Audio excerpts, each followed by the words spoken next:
예, 여러분 반갑습니다. 오늘 이 시간에는요, 사회 정의와 윤리 마지막 시간이 되겠습니다. 마지막 시간에 배울 내용은요, 사형 제도입니다. 자, 그러면 지금부터 사형 제도에 대해서 살펴보도록 하겠습니다. 예, 사형 제도에서 우리가 주의 깊게 살펴보아야 될 내용은요, 사형 제도에 대한 주요 사상가들의 입장입니다. 요 내용은요, 저희가 이제 다음 장에서 설명을 해드릴 거고, 우선 기본적인 내용은 조금 살펴볼 필요가 있을 것 같았어요. 일단 기본적인 내용을 먼저 짚어보고 그리고 사상가들의 입장을 공부해 보도록 하겠습니다. 자, 사형제도. 사형제도라는 것은 우선 누구에게 내려지느냐? 수용자에게 내려진다는 거죠. 수용자. 수용자라는 것은 범죄를 저질렀죠. 범죄를 저지른 그 대상을 일컫는 말이라고 정리하시면 무난하실 것 같습니다. 그래서 범죄를 저질렀고 이제 어떤 처벌을 받아야 되는 입장입니다. 그 사람들에게 내려지는 최고의 극형이자 생명형이 바로 다름 아닌 사형제, 이렇게 여러분들이 정리를 하시면 될 것 같고요. 자, 이러한 사형제도 찬성하는 사람들도 있을 거고 혹은 또 반대하는 사람도 있을 거란 말이죠.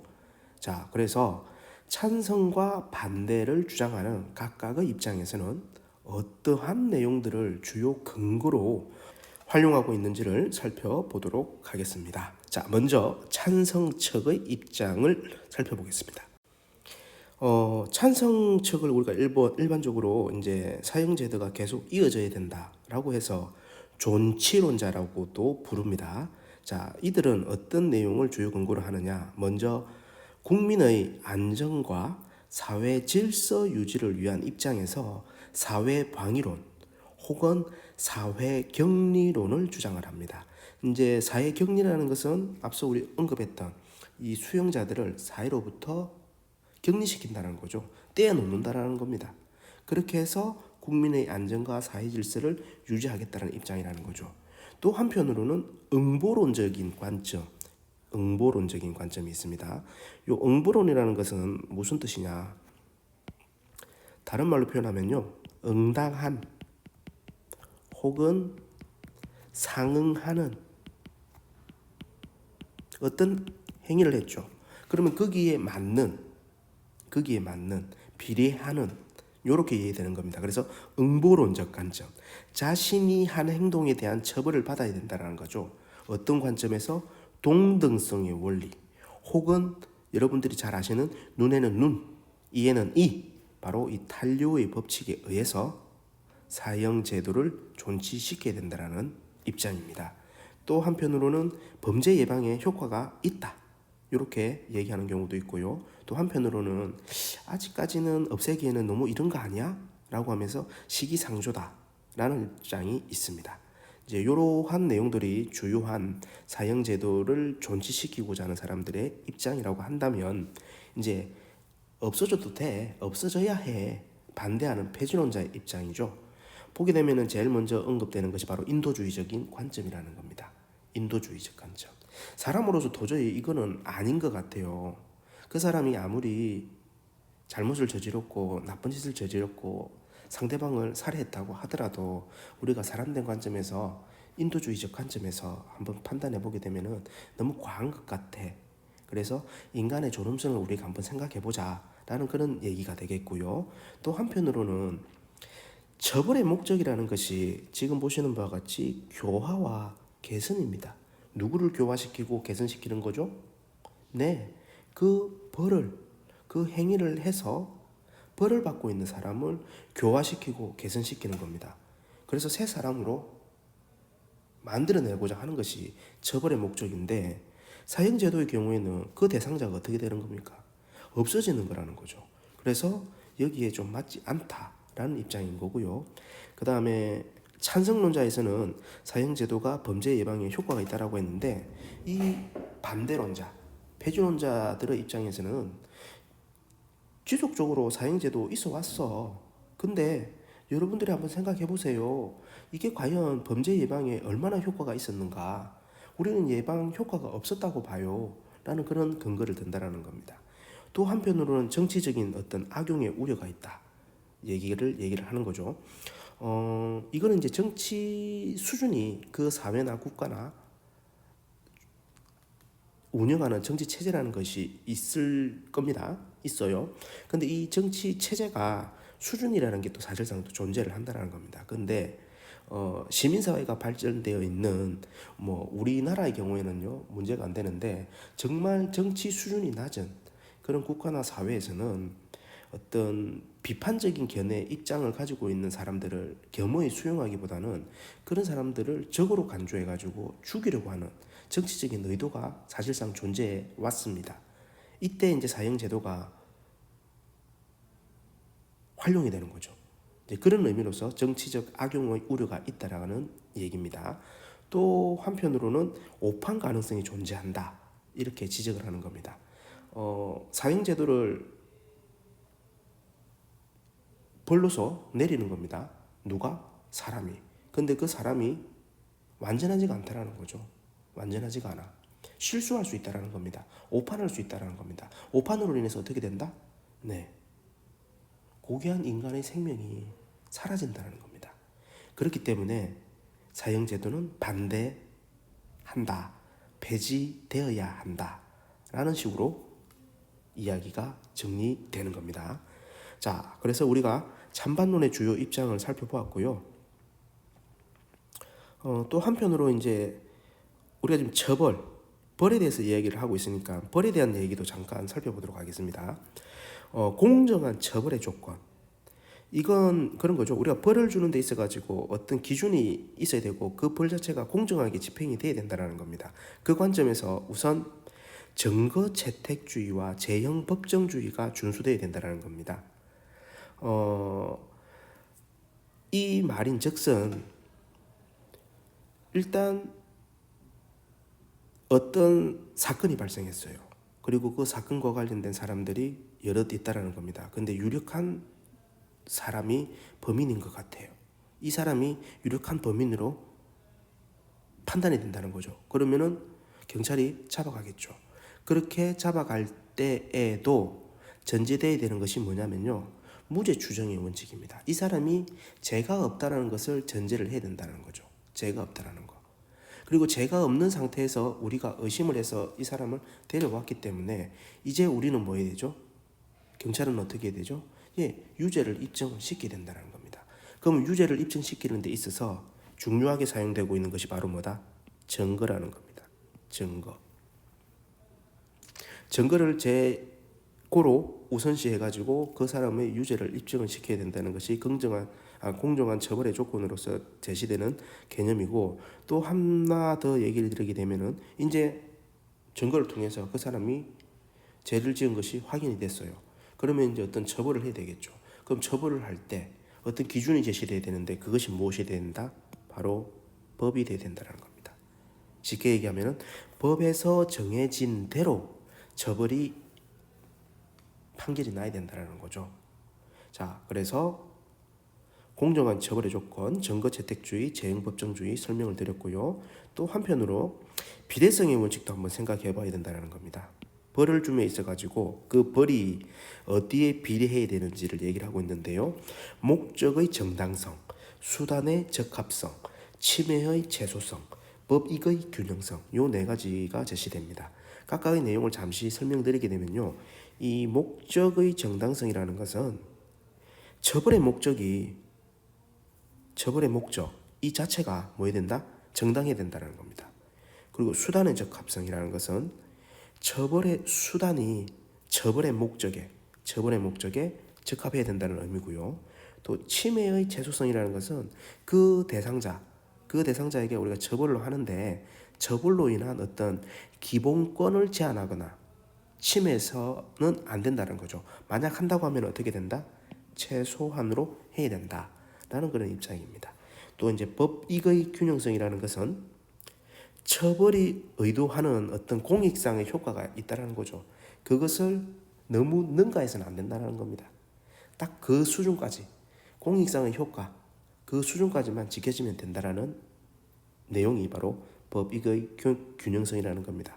그래서 공정한 처벌이 되기 위해서는 이런 증거 채택주의가 그리고 재형법적주의가 실현되어야 되겠고, 그리고 법을 집행함에 있어서도 비례성의 원칙을 고려해서 집행이 되어야 되겠습니다. 자, 지금까지 이제 우리가 사형제도에 대한 내용을 살펴보았고요. 드디어 하이라이트입니다. 이건 반드시 여러분들이 아셔야 되고 수능에도 반드시 나오는 부분입니다. 반드시 정리하셔야 됩니다. 반드시. 자, 네 부류입니다. 칸트, 루소, 베카리아, 공리주의 이렇게 살펴볼 건데요. 자, 들어가겠습니다. 자, 칸트는 앞서 언급된 응보론적인 관점입니다. 응보론적 관점. 응당한, 상응하는 이 관점에서 만다 찬성하고 있습니다. 자, 칸트에서 중요한 개념은 바로 처벌은 그 자체가 목적이 되어야 된다는 겁니다. 수단이 되어서는 안 된다는 겁니다. 수단이 되어서는 안 돼요.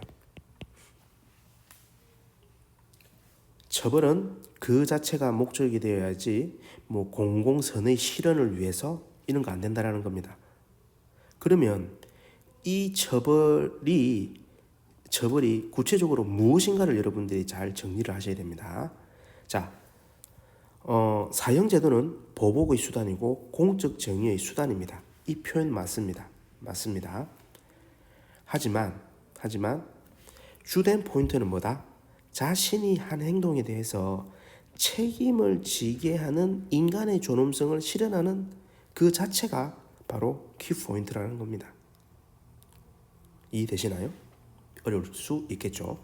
선생님이 수업 시간에 이 자율이라는 개념, 칸트는 인간을 자율적 존재라고 얘기했습니다. 자율이라고 할 때 이율은 뭐를 얘기한다고 했죠? 책임을 동반한다고 했죠. 자유롭게 행위를 합니다.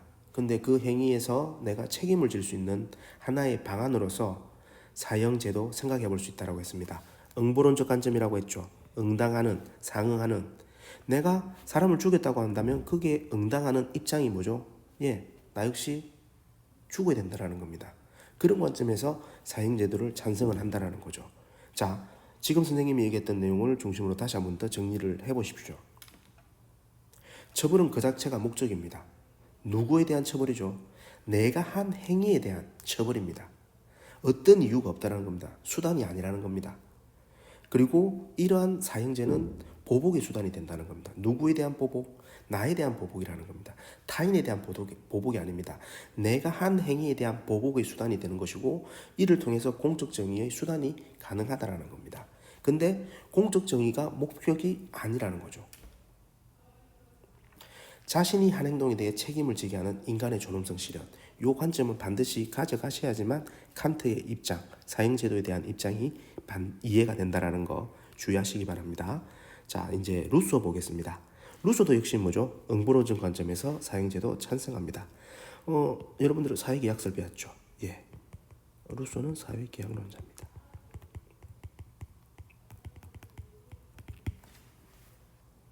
루소의 사회계약론에서 보게 되면은 인간은 선한 존재입니다. 그리고 인간은 어떤 성향을 가지고 있냐면은 동정심이라는 일반 의지를 구성할 수 있는 기본적인 요건을 각 개개인은 가지고 있습니다. 그리고 그러한 일반 의지의 총체가 바로 뭐죠? 법이라는 겁니다.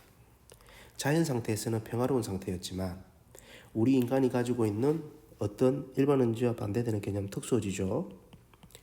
이 특수의지로 인해 가지고 진화의 과정 속에서 혼란을 겪게 된다는 거죠.